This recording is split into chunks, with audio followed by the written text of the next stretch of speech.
What's up, family? So the Democrats are losing it as they confront federal workers outside of the Department of Education. Why? Because Elon Musk and the Doge team have set their sights on it.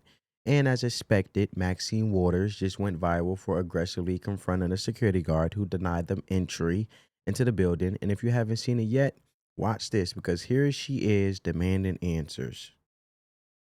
The door. He says he's a federal employee. He won't tell us who gave him permission to do this. All he knows is he's going to stand here and tell the members of Congress who are elected, who vote for the funding for all of them in this building, and for the student loans, and for the Title I families. He's going to tell us that we can't come in and talk with anybody. Is that right? Well, there you have it, folks. So, Maxine, let me clear this up for you, lady. The person who gave him permission, that would be the President of the United States, and he oversees the executive branch, which includes federal agencies like the Department of Education. Congress, your branch of government, doesn't run the Department of Education. It's honestly not surprising that Maxine has either forgotten or never understood basic civics. But really, what has the left panicking is this post from Elon Musk. Okay, I want to show you guys in a minute because as you see, he posted on X stating that the Department of Education is no longer a federal agency.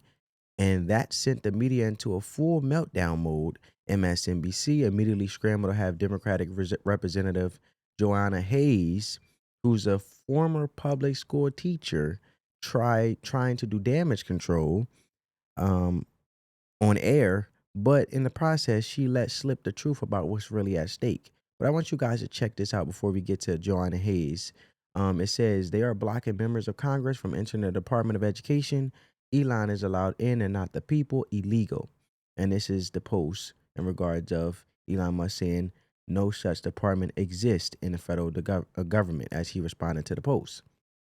So now I want to direct you guys to the clip in regards to Joanna Hayes giving her input on air. Check it out. It appears that Elon Musk, Vice President Elon Musk, I guess, I don't know, he's got some role, some official role, thinks that the Department of Education is already dead in response to Congressman Maxwell Frost's post about the DOE. He said, quote, "No such department exists in the federal government."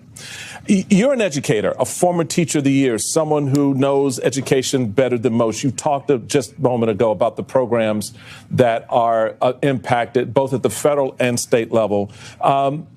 What does this ultimately mean for parents out there? But one thing I don't think people understand, for me, it was important to go to the department because and request this meeting because I'm open to, if you want to audit the department, if you want to make reforms, let's talk about it. Let's work together and see what we need to do. They don't want to do that. They want to tear everything down, just like they talked about in your last segment. And I hope people understand what that means. Okay, so did you catch that? She admits it. They don't want real oversight. They don't want to fix the system. They don't want to fix the system. I repeat. They just want to preserve the status quo no matter how broken it is. But wait, she keeps going. Check it out. A lot of the things that Republicans are complaining about that they don't like about the department with curriculum and things that happen in the school, those are local issues, not decided by the Department of Education. What the department does handle is the $1.6 trillion in student loan funds, special education, making sure that students aren't discriminated against, collecting data and statistics from school, preparing educators to teach our students, running Title I programs for our lowest income communities. All of those things will be affected. And people need to understand if those programs are cut, one of two things are going to happen. If the department is cut, one of two things are going to happen. Either those programs are going to go away or their taxes are going to go up to fund their local school systems. Our children deserve better. 49 million children attend public school in this country. And for Elon Musk to come in with no planning, no forethought, and just plow through these agencies with no plan to rebuild them or what's going to happen to the people that are affected is just completely wrong. And the members of Congress are going to stand up to that. There it is, the fear mongering, folks. If the Department of Education goes away, she claims students will lose special education, right? They will lose special education, protection from discrimination, and teacher training. But listen carefully to what she's actually saying, folks. Special education is not what it used to be. Discrimination doesn't mean what it used to mean. And teacher training, as defined by the federal government, is just another way to push their agenda into schools. And the reality is, the Department of Education is nothing more than a political tool for the federal government to control local education. What the Trump administration is doing, cutting those ties and putting control back where it belongs, with the states and individuals through school choice and vouchers. And this is just the tip of the iceberg. As more details emerge, things are going to get very, very interesting.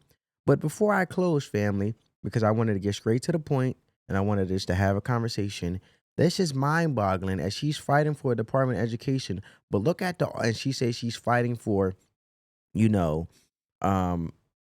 you're fighting for 49 million children in public schools.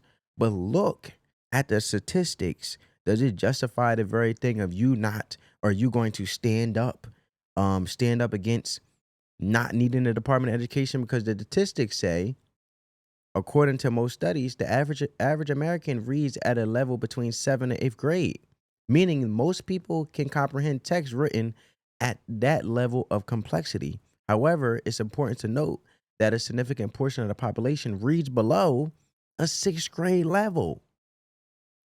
So the concerning statistic is around 54%.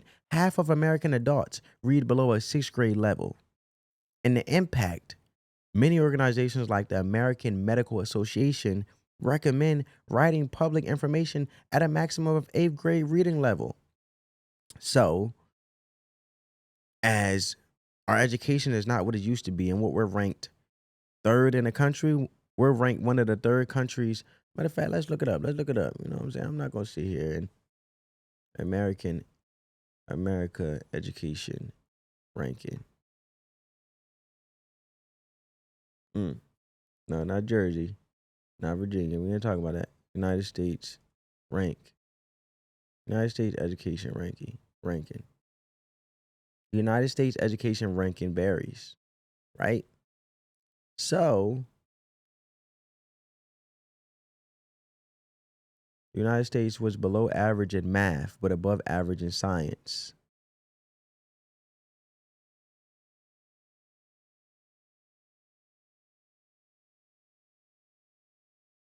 As of now, the United States education ranking is the 13th place. Okay? So what country is number one? It says that's in 2021, though.